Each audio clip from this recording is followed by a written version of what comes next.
Hello friends, I am एकता। आज से हम अपने इस चैनल पर इकोनॉमिक्स के भी बहुत सारे टॉपिक्स कवर करने वाले हैं, जिसमें हम इकोनॉमिक्स के अलग अलग टॉपिक्स पढ़ेंगे। और जो आज हम टॉपिक पढ़ने जा रहे हैं उसका नाम है रूरल इंडेप्टनेस। तो हम स्टार्ट करते हैं इंट्रोडक्शन से। Rural indebtedness has been the evergreen companion of the Indian peasant. According to well known saying, the Indian peasant is born in the depth, live in depth and dies in depth. यानी कि जो peasant है वो जो जब जन्म लेता है तब भी वो कर्ज में ही रहता है, जब जीता है तब भी वो कर्ज में रहता है, और जब वो मरता है तब भी वो कर्ज में ही रहता है। उनकी जीवन पूरी की पूरी जीवन सिर्फ कर्ज में ही डूबी रहती है और उसी में वो रहते हैं। द बर्डन ऑफ डेब्ट is passes from one generation to another generation. ये सिर्फ पास ऑन होती जाती है एक जनरेशन से अनदर जनरेशन, पर ये कभी ख़त्म ही नहीं होती है। इसलिए जो सोशलिस्ट, इकोनॉमिस्ट, प्लानर्स, ब्यूरोक्रेट्स हैं, इनका ध्यान इस पे रहता है। तो ये सारे इंट्रोडक्शन है, इसको थोड़ा आप देख लीजिएगा। इसके बाद हम आगे चलते हैं। दूसरा टॉपिक है, उसमें है एक्सटेंट ऑफ रूरल इंडेप्टनेस, कि इंडिया में कैसे रूरल इंडेप्टनेस आगे बढ़ा है उसके बारे में है। कि आप अपने सिलेबस में देखिएगा, अगर हो तो इसे आप एक बार देख लीजिएगा। और उसके बाद हमने डायग्राम के थ्रू इंडिया का मैप बनाया है, और उसमें हमने शो करा है कि लोवेस्ट बर्डन ऑफ डेब्ट पर फैमिली कहाँ कहाँ पर है, उसको हमने सर्कल से दिखाया है, चाहे असम, बंगाल, उड़ीसा। और जहाँ पे हाईएस्ट बर्डन ऑफ डेब्ट है वो हमने स्क्वायर से दिखाया, मद्रास, मैसूर और पंजाब में। तो अगर आपको पेपर में अगर मार्क्स बटोरने हैं तो उसका यही फॉर्मूला है कि आपको मैप्स बनाने पड़ेंगे। जहाँ पे ज़रूरत हो वहाँ पे आप मैप्स बनाइए। इससे एग्ज़ामिनर को बहुत अच्छा लगता है और वो अच्छे से अच्छा मार्क्स दे देते हैं। और ये सारी चीज़ें आपको पढ़ने पड़ेंगे, फिगर 1 के बारे में जो भी चीज़ मैंने लिख रखा है यहाँ पर। उसके बाद हम पढ़ते हैं नेचर ऑफ रूरल इंडेप्टनेस। अब इंडेप्टनेस के नेचर्स क्या होते हैं। सबसे पहला होता है erosion of social status of the bureaucrats. Second है अनप्रोडक्टिव यूसेज ऑफ लोन, कि लोन का हम अनप्रोडक्टिव यूज़ कर रहे हैं। लोन तो हम ले लेते हैं पर इस चीज़ के लिए नहीं कि उसको प्रोडक्टिव यूज़ करना है। हम लोग मैरिज वगैरह के लिए, जो किसान वगैरह मैरिज के लिए, और जब कोई किसी का बर्थ होता है, किसी का डेथ होता है, तो इन सब चीज़ों के लिए वो अनप्रोडक्टिव लोन्स ले लेते हैं, और जिसको कि वो रीपे नहीं कर पाते हैं, और जिसकी वजह से बर्डन और पे ज़्यादा से ज़्यादा बढ़ते जाता है। तीसरा है हमारा कैपिटेटिव ऑफ द प्रोडक्टिव रिसोर्सेज। चौथा है compulsory Misri and feeling of guilt and happiness. ये सारी चीज़ें आप एक बार देख लीजिएगा, और उसके बाद खुद से भी इसमें हम पॉइंट्स बना के लिख सकते हैं। और ध्यान रखिएगा कि जब भी आप पेपर में लिखें तो ऐसे ही डायग्राम वायग्राम, ये बादल वगैरह बना के, तो इससे अच्छे मार्क्स मिलते हैं। अब हम आते हैं हमारे टॉपिक पे, causes of rural indebtedness. Causes क्या है, हम यहाँ पे मैंने 15 पॉइंट्स बताए हैं। Unproductive uses of loan, poverty of farmers, second passion of land, ancestral डेब्ट, ease of taking loan, litigation, small size holding, illiteracy, ignorance. ये सारे पॉइंट्स हैं, इसको हम 1 बाय 1 करके डिस्कस करते हैं। पहला पॉइंट है पॉवर्टी ऑफ द फार्मर्स। अब देखो कारण क्या है रूरल इंडेप्टनेस का, वो क्यों इतने ज़्यादा दबते जा रहे हैं, क्यों कर्ज में होते जा रहे हैं, क्योंकि वहाँ पे गरीबी है। अगर गरीबी को मिटा दें हम, तो रूरल इंडेप्टनेस कम हो सकती है। तो ये जो पॉइंट पूरा फर्स्ट वाला लिखा है उसको आप अच्छे से पढ़िए, समझ में आ जाएगा। सेकेंड है पैशन फॉर लैंड। किसी किसी के पास बहुत पैशन होता है कि हाँ, हमारे पास ज़्यादा से ज़्यादा ज़मीन होनी चाहिए, तब जाके वो और ज़्यादा पैसे भी लेते हैं कर्जा पे, और फिर शो ऑफ करने के लिए लैंड खरीदते हैं। पर वैसे ये इतना इंपॉर्टेंट पॉइंट नहीं है, आप इसको चाहे तो छोड़ सकते हैं। तीसरा पॉइंट है एंसेस्ट्रल डेब्ट, यानी कि जो वो पहले से जो डेब्ट्स रहते हैं हमारे पूर्वजों का, वो हम पे ट्रांसफ़र हो जाता है, फिर हमारा डेब्ट हमारे बच्चों पे ट्रांसफ़र हो जाता है। ये एंसेस्ट्रल डेब्ट होता है कि पास होते जाता है। चौथा पॉइंट है ईज़ ऑफ टेकिंग लोन, कि बहुत आसान है लोन लेना, पर किससे, मनी लैंडर्स वगैरह से। मनी लैंडर्स से तो हम लोन ले लेते हैं और उसका जो रेट ऑफ इंटरेस्ट रहता है वो बहुत हाई रहता है और उसको पे करना बहुत ज़्यादा मुश्किल रहता है। इसकी जगह अगर हम बैंक वगैरह से लोन ले तो वहाँ पे बहुत लंबा चौड़ा प्रोसीजर रहता है लोन लेने का। वो एक्सेप्ट भी कर सकते हैं कि वो हमें लोन देंगे चाहे नहीं देंगे, और वहाँ पे बहुत टाइम कंज्यूमिंग होता है ये वाला प्रोसेस। इसके जगह अगर मनी लेंडर से लेते हैं वो आसान तो होता है पर उसका रेट ऑफ इंटरेस्ट बहुत हाई रहता है और वो पे करना बहुत ज़्यादा मुश्किल रहता है फार्मर्स के लिए।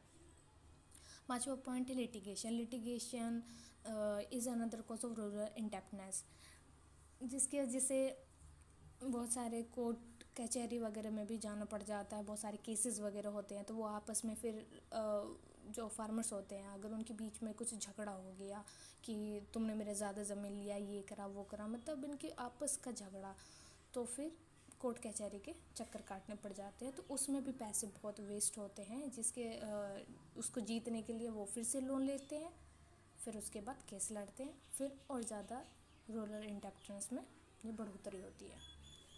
उसके बाद सिक्स्थ पॉइंट है हमारा small size of holding. Farmers के पास लैंड तो है पर वो बहुत छोटे छोटे लैंड है। अब छोटे लैंड में छोटा प्रोडक्टिव करेंगे वो लोग, कुछ प्रोड्यूस करेंगे तो उसमें इनकम भी बहुत छोटा ही आएगा, जिसके वजह से फिर वो ज़्यादा अर्न नहीं कर पाते। इसलिए कोऑपरेटिव फार्मिंग वगैरह हमारी इंडियन गवर्नमेंट प्रमोट कर रही है, ताकि जब लैंड बड़ा होगा इनकम बड़ी होगी, इनमें प्रॉफिट ज़्यादा रहेगा तो इनका इनकम भी बढ़ेगा और लिविंग स्टैंडर्ड भी बढ़ेगा। सेवन्थ पॉइंट है illiteracy and ignorance. The illiteracy and ignorance of the peasant are also the reason for the rural indebtedness.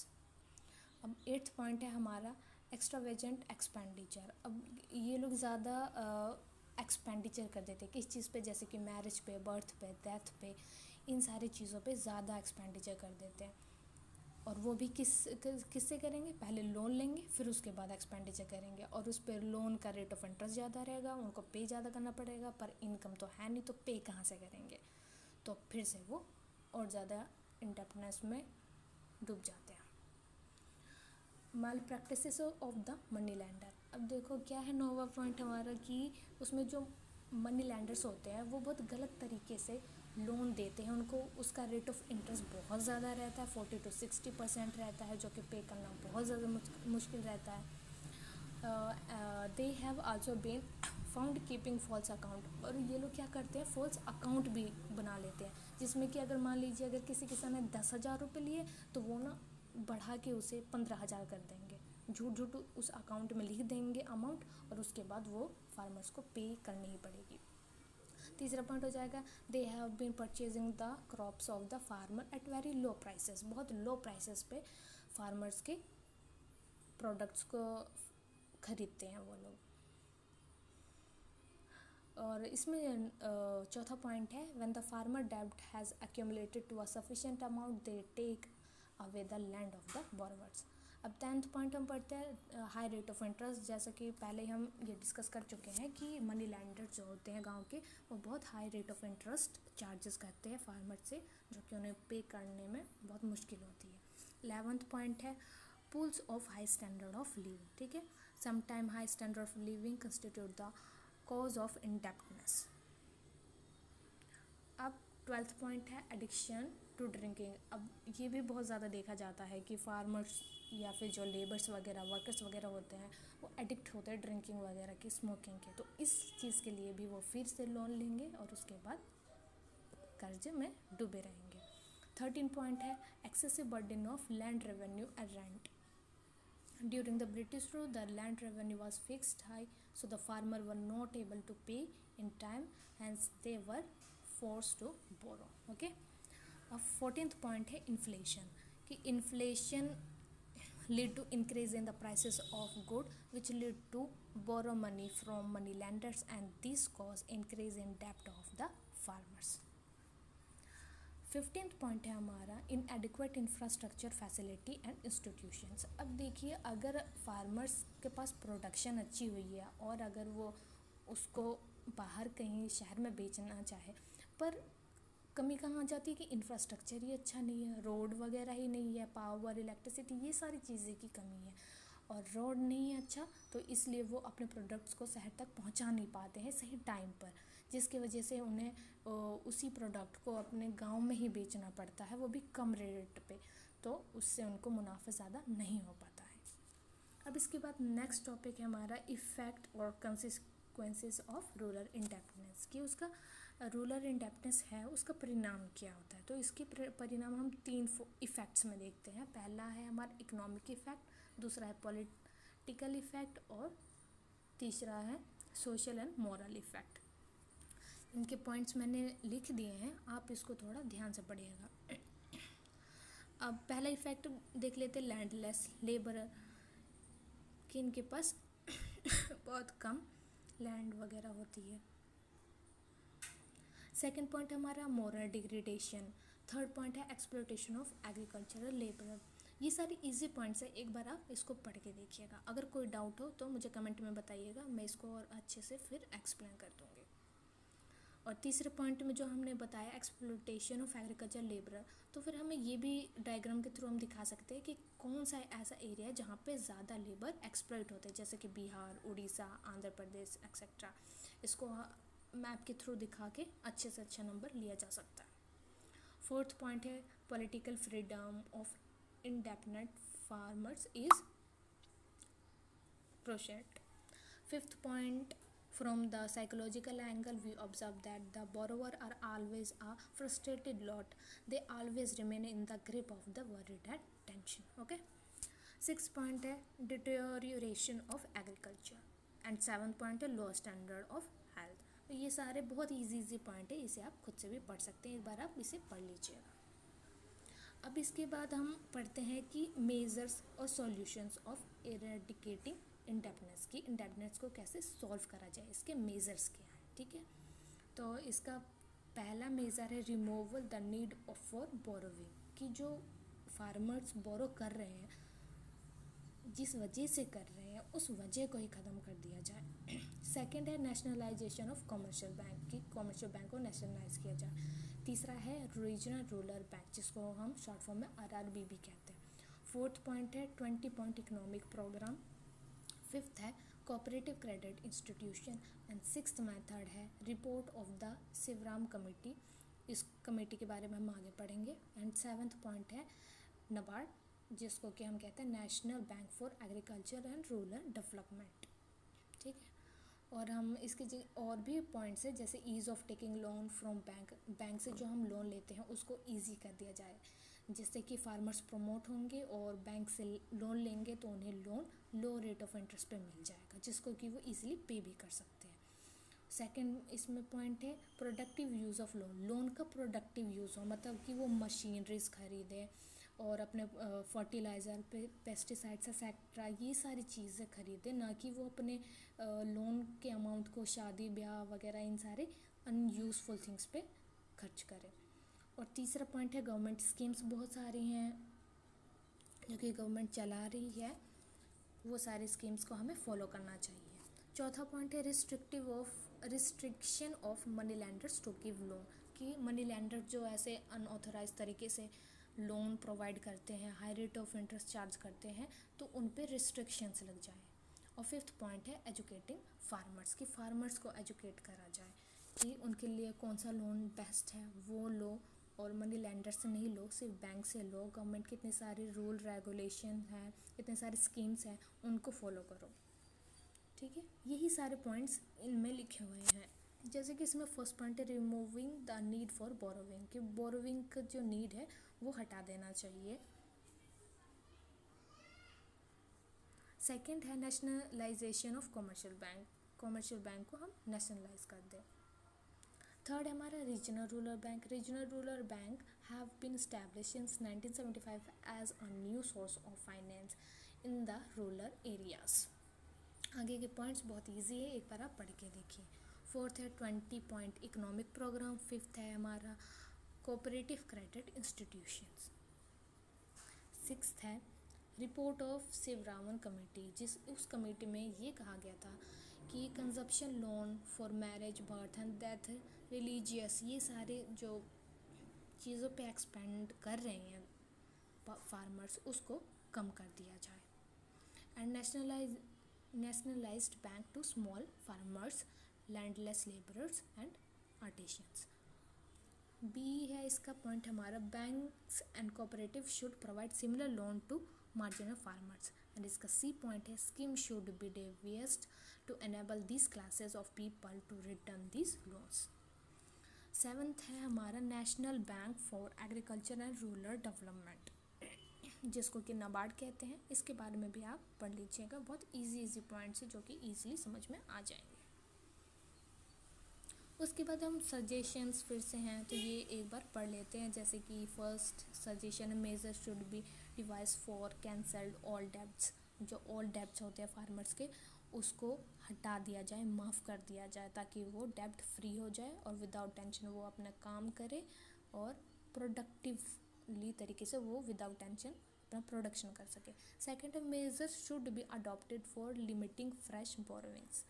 Third point है, the government should make arrangement for giving loan to the farmer at low rate of interest, की low rate of interest पे farmers को मिले पैसे। Fourth point है, in order to make loan available to the villagers, the formal procedure for the grant of loan in the cooperative society and bank should be made as simple as possible. Fifth point है हमारा, the law preventing money lender to take possession of farmers loan. ये बहुत बार देखा जाता है कि money landers loan तो दे देते हैं फार्मर को, और इतना ज़्यादा वो कर्ज में डूब जाते हैं फार्मर्स कि उन्हें अपनी ज़मीन फिर उनको मनी लैंडर्स को देनी पड़ जाती है। तो ये सारी चीज़ें नहीं हो, इस पर हमें फोकस करना होगा, गवर्नमेंट को फोकस करना होगा। सिक्स्थ पॉइंट है, effort should be made to dissuade ruralists from undertaking unproductive and wasteful expenditure. Hence, they ought to be educated about the harmful consequences and unproductive debts। कि farmers को educate करा जाए कि उनके साथ कैसे गलत हो रहा है और कैसे उस चीज़ को वो सही कर सकते हैं, कि बैंक से लेके, ऑथराइज जगह से लेके, लो रेट ऑफ इंटरेस्ट पे लेके, ना कि मनी लेंडर से लेके। Seventh point, in order to reduce the dependence of the ruralist on the local money lender, the network of institution credit structure comprising cooperative, commercial bank and regional rural bank and regional rural bank should be repaired, expanding throughout the country to cater to the credit need of the small farmers and artisans। ठीक है, ये तो हमारे सारे suggestions हो गए rural indebtedness के। अब इसके बाद आता है लास्ट में कंक्लूज़न। तो कंक्लूज़न में वही करना है, कंक्लूज़न में हमें वो चीज़ लिखना होता है जो हमने इंट्रो में लिखा। इंट्रो का थोड़ा सा पार्ट लिख दीजिए और उसके बाद कंक्लूड करिए कि फार्मर्स कैसे इस प्रॉब्लम से बाहर निकल सकता है। वो सारी चीज़ें हम सॉल्यूशन, सजेशन, गवर्नमेंट की स्कीम्स वगैरह जो अभी प्रेजेंटली चल रही है, वो सारी चीज़ हम कंक्लूज़न में लिख देंगे तो हमारा कंक्लूज़न कंप्लीट हो जाएगा। इसके बाद हमारा आंसर भी कंप्लीट हो जाएगा। तो अगर कंक्लूज़न को आप थोड़ा एक बार पढ़ लीजिएगा। अब ये आज का टॉपिक हमारे यहीं पे ख़त्म हुआ। Thank you. और अगर कोई डाउट हो तो आप मुझे कमेंट में कर सकते हैं।